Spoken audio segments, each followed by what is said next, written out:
भाई स्वागत है आप सभी का आपके अपने यूट्यूब चैनल एग्रो न्यूज़ में। तो गाइज यहाँ पर एलएसए की जो प्राइमरी आंसर की है वो जारी कर दी गई है बोर्ड के द्वारा।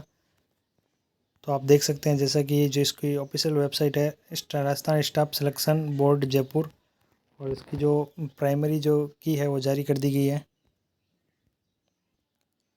तो गाइज ये रही आपकी जो प्रारंभिक आंसर की पशुधन सहायक सीधी भर्ती परीक्षा 2022, और परीक्षा की जो दिनांक है वो 4 तारीख है। इसके अलावा बोर्ड के द्वारा एक और नोटिफिकेशन जारी किया गया है। इसमें लिखा है गाइज बोर्ड द्वारा दिनांक 4 तारीख जो अभी 4 गई थी 4 जून को आयोजित पशुधन सहायक सीधी भर्ती परीक्षा 2022, जो परीक्षा कोड 117 का जो मास्टर प्रश्न पत्र तथा इसकी प्रारंभिक जो उत्तर कुंजी वो बोर्ड की वेबसाइट पर अपलोड कर दी गई है।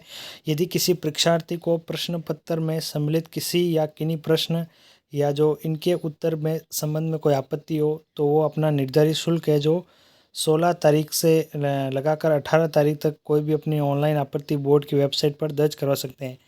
परीक्षार्थियों को परीक्षा में अलग अलग सेट के प्रश्न पत्र उपलब्ध कराए गए हैं। अपलोड किए गए मास्टर प्रश्न पत्र में उनको उपलब्ध कराए गए प्रश्न पत्र के सभी प्रश्न अलग अलग क्रमांक पर सम्मिलित है। तो आपको जो आपत्ति लगानी है वो मास्टर प्रश्न पत्र को ध्यान में रखते हुए लगानी है, न कि आपको जो परीक्षा में उपलब्ध कराया गया था उसके आधार पर।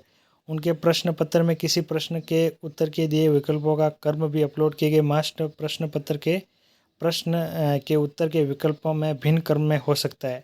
जो आपको परीक्षा में जो पेपर उपलब्ध करवाया गया था, तो जो मास्टर पेपर है वो यहाँ पे बोर्ड की वेबसाइट पर अपलोड किया गया है। इन दोनों में प्रश्न में भी भिन्न हो सकते हैं, जो प्रश्न का क्रमांक है वो भिन्न हो सकता है, और इसमें जो ऑप्शन दिए हुए हैं उनका भी डिफरेंट हो सकता है। जैसे ए वाला ऑप्शन आपके वहाँ पे था तो वो ऑप्शन ए यहाँ पे न होकर बी में हो सकता है। अतः यह भी सूचित किया जाता है कि वो बोर्ड की वेबसाइट पर अपलोड किए गए मास्टर प्रश्न पत्र की प्रश्न संख्या व उत्तर के विकल्प के क्रम के आधार पर अपनी आपत्तियां दर्ज करें, इसका ध्यान अवश्य रखें। तो जो भी विद्यार्थी जो आपत्ति लगाना चाहते हैं, जिनके पास जो एक ऑथेंटिक प्रूफ है कि इसका उत्तर ये नहीं होकर कोई दूसरा होना चाहिए, या आपको किसी भी प्रश्न पत्र में डाउट लगता है, तो वो आप मास्टर प्रश्न पेपर को ध्यान में रखकर लगाएं, न कि आपको जो परीक्षा में पेपर उपलब्ध करवाया गया था उसको। बोर्ड द्वारा प्रत्येक आपत्ति का जो शुल्क है वो 100 रुपये निर्धारित किया गया है।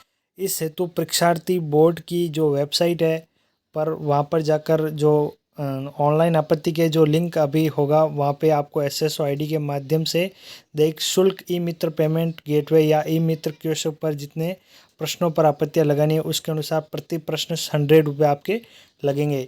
यदि आपको एक प्रश्न पत्र पे आपत्ति लगानी है, आपको ओनली एक प्रश्न पे आपत्ति लगानी है, तो उसका जो चार्ज है वो फिक्स है 100 रुपये। और यदि आप एक से नहीं लगाकर 2 या 4 प्रश्नों पर लगाते, यदि आप 4 प्रश्नों पर आपत्ति लगाते हैं तो आपको प्रत्येक प्रश्न के हिसाब से आपको 400 रुपये देने होंगे। भुगतान के लिए सर्विस चार्जेज ई मित्र द्वारा अलग से वसूल किया जाएगा। और इसमें यदि आप ई मित्र से आपत्ति लगवाते हैं तो 100 रुपये तो ओनली वो जो बोर्ड को देने हैं, इसके अलावा जो ई मित्र का चार्ज होगा वो अलग से वसूल, जो ई मित्र वाला आपका अलग से वसूल लिया जाएगा।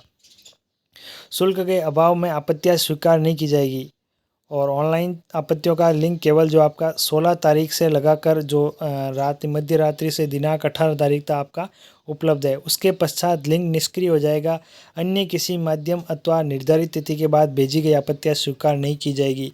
यदि आप ऑफलाइन जो ऑनलाइन मोड को चूज न करके ऑफलाइन मोड में यदि ऐसा करना चाहते हो तो वो पॉसिबल नहीं है।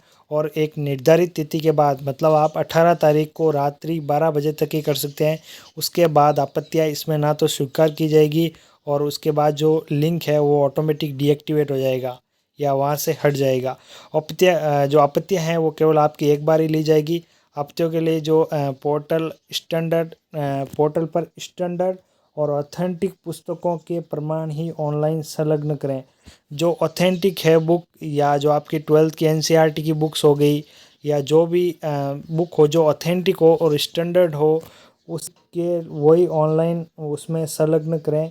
क्योंकि आपको जो ऐसी बुक्स जो ऑथेंटिक नहीं है उनको बोर्ड के द्वारा कोई मान्यता, या वो ऑथेंटिक नहीं है तो उसको बोर्ड के द्वारा नहीं माना जाएगा। ऐसे प्रमाण के प्रत्येक प्रश्न पर अपना रोल नंबर और संबंधित प्रश्न की क्रम संख्या लिखकर ही अपलोड करें। संदर्भ में आप क्या डालना, आपको पुस्तक का नाम, लेखक या लेखकों के नाम, यदि किसी ने एक लेखक ने लिखी है तो उस एक लेखक का नाम, और यदि वो एक से ज़्यादा लेखकों ने लिखी है तो उन लेखकों के नाम। उसके बाद प्रकाशक का नाम, किसके द्वारा ये प्रकाशित की गई है। उसके अलावा संस्करण वर्ष और पृष्ठ संख्या भी लिखा जाना आवश्यक है। वांछित प्रमाण संलग्न नहीं होने की स्थितियों में आपत्तियों पर विचार नहीं किया जाएगा। और इसके अलावा एक इम्पोर्टेंट बात है, परीक्षार्थियों द्वारा आपत्ति शुल्क के पेटे अधिक जमा कराई गई राशि का किसी भी स्थिति में रिफंड नहीं किया जाएगा। यदि आप जो जमा अधिक राशि करवा देते हो जो आपत्ति शुल्क की उससे भी ज़्यादा, तो वो आपको रिफंड नहीं किया जाएगा। अतः वे आवश्यकता अनुसार देय शुल्क की जमा कराएं। तो ये थी गाइज आपकी न्यूज़। और यदि आप इस प्रेस नोट को और जो आपकी आंसर की है, जो प्राइमरी आंसर की है एलएसए की, उसको डाउनलोड करना चाहते हो तो हमारा जो टेलीग्राम चैनल है उसको ज्वाइन करें और वहाँ से आप इसको डाउनलोड कर सकते हैं। इसके लिए जो इसकी जो लिंक है वो मैं डिस्क्रिप्शन बॉक्स और जो हमारे चैनल का अबाउट सेक्शन है वहाँ पे डाल दूंगा। और ऐसे ही आप वीडियो चाहते हो एलएसए और कृषि से रिलेटेड वैकेंसीज के बारे में, तो हमारे चैनल को जरूर से सब्सक्राइब करें और अपने दोस्तों के साथ शेयर करें। Thank you guys.